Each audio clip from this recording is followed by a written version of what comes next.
Hi everyone, and welcome to another tutorial. Today I'm going to be showing you how to make this lost lavender bracelet, and this was designed by PowerPump19 on Instagram. I'll have her name in the description box below, and I'll bring her Instagram up here in just a second. But first I want to make sure you saw the design. So this is what it looks like, and it's kind of using a, I don't actually know what stitch this is, but I feel like I've seen it before. But yeah, this is kind of similar to her woodcutter spring and I can't remember, wishing well bracelet. So she has a couple of these designs that are similar. So anyway, let me bring up her profile here. So it is PowerPump19 spelled like this, and I will have her name in the description box below, but for now you can check out her account, like her photos, and give her a follow for me, and we'll go ahead and get started. So first thing you're going to want is a hook. I'm going to use my double-ended hook here, and I probably recommend that you have one of these just because this is a bit of a tighter design. You're also going to want a C-clip or whatever kind of clip, and at least 2 colors of bands. So I'm only going to use 2 colors today so I don't confuse you. For the outside, which I used white for in this bracelet, I'll be using caramel. And then for the insides, which I used all these different colors for, I'll be using just regular white. So to start, you're going to create a 6-loop setup on your hook with your caramel bands.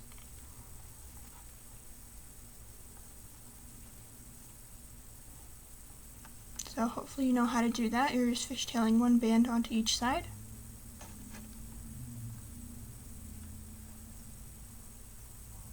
Okay, once you have 6 loops, you're going to take your first white band. You're going to pull this through the first 4 loops on your hook. You're going to lift the first, the third, and the fourth. And then you're going to want to rearrange these 2 caramel bands so that they're on the outside. And it's going to be a little bit weird at the beginning because it's so tight. Then you're going to take this second white loop, or it's the 5th loop, but you're going to cross it over the 4th, which is that caramel band. And then you're going to take this other white loop, this one closer to the end of the hook, and you're going to cross it back over top of that other white part. So kind of looks like this. Then you're going to want to make sure you hold it there because it will slip out if you're not careful. You're going to grab a caramel band, pull this through the first 3 loops, making sure your bands stay in order. You're going to lift the first band and the third band, which is going to be the white and then the outer caramel.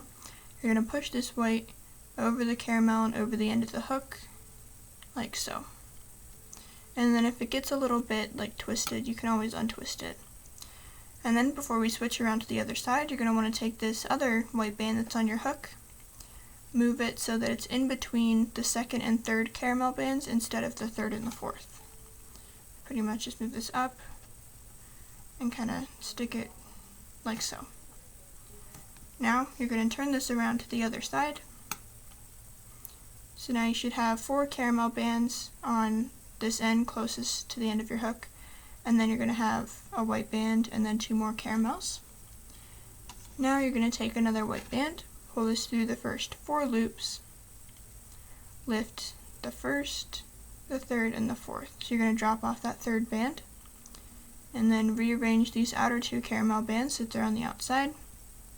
And after this stitch, it'll get a bit less hard to move to the outside, just because it's the beginning.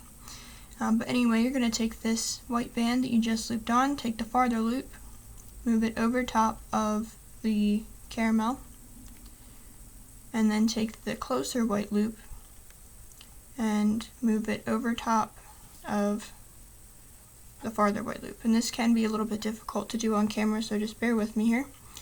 It's a lot easier to do in real life. So once you have this, you're just going to want to hold your bands there. Take a caramel through the first 3, again making sure that your bands stay in order. You're going to lift the first band and the 3rd band, push this white band over the caramel and over the end of the hook. So now it should look something like this.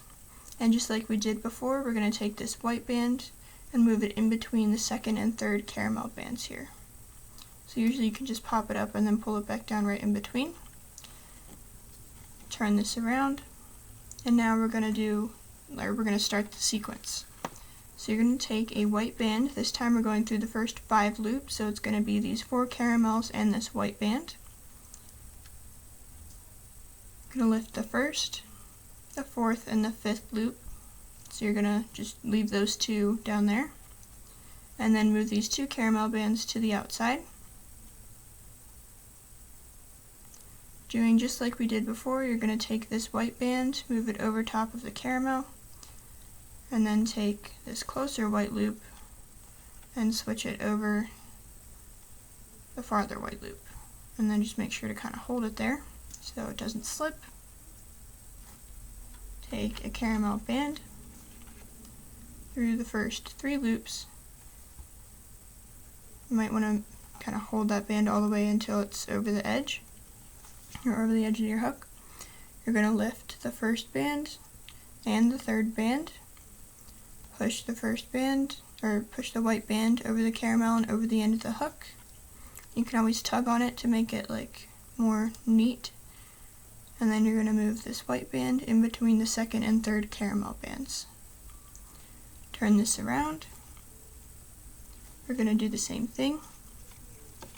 Take a white band through the first 5 loops, because it's going to be the 4 caramel loops and then that white band. And this band just kind of got arranged wrong. It kind of went into the other side. Anyway, you're going to lift the 1st, the 4th, and the 5th loops, like so. And then rearrange these outer 2 caramel bands.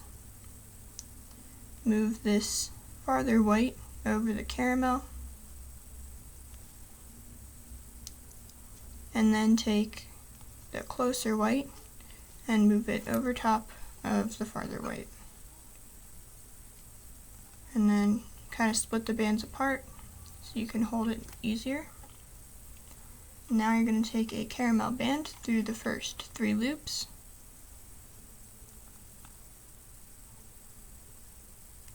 You're going to lift the first band and the 3rd band, and then you're going to move the white band over the caramel and over the end of the hook. And if it gets twisted, you can always untwist it or kind of pull on it to make it more neat. Then move this white in between the 2nd and the 3rd caramel bands. Turn this around. I'll show you one last time how to do this. We'll take a white band through the first 5 loops, lift the 1st, the 4th, and the 5th. Then rearrange these outer 2. And if your white band is kind of twisted, untwist that before you start doing anything. Then take this farther white, move it over the caramel, gotta hold that there, and then take this closer white, move it over the farther white, and hold that there too. So it can be a little bit fiddly and difficult to deal with, but once you get the hang of it, it's okay. Then, just like we've been doing, you'll take a caramel through all 3 loops, or through the first 3 loops, sorry. Lift the 1st and the 3rd, and then push the white band over the caramel and over the end of the hook. And just make sure that that's the only one that gets pushed over. Now make sure that your white band is in between the 2nd and 3rd caramel bands before you start doing anything else. But I'm going to stop it there and just show you how to close it off. So pretty much, you're just going to take a caramel band through everything on your hook and close. And that's pretty much the neatest closure I could find, but yeah, that's what it will look like. And as you can see, this white band in here is still a little bit twisted, so if you have to untwist those, then you should probably do it while it's still on the hook. But yeah, that's going to do it for this video, so thank you for watching. If you liked it, make sure to give it a thumbs up and subscribe. I will have Powerpump's name in the description box below. Make sure to check her out on Instagram, give her a follow for me, but for now, that is going to do it for this video, and I hope to see you next time.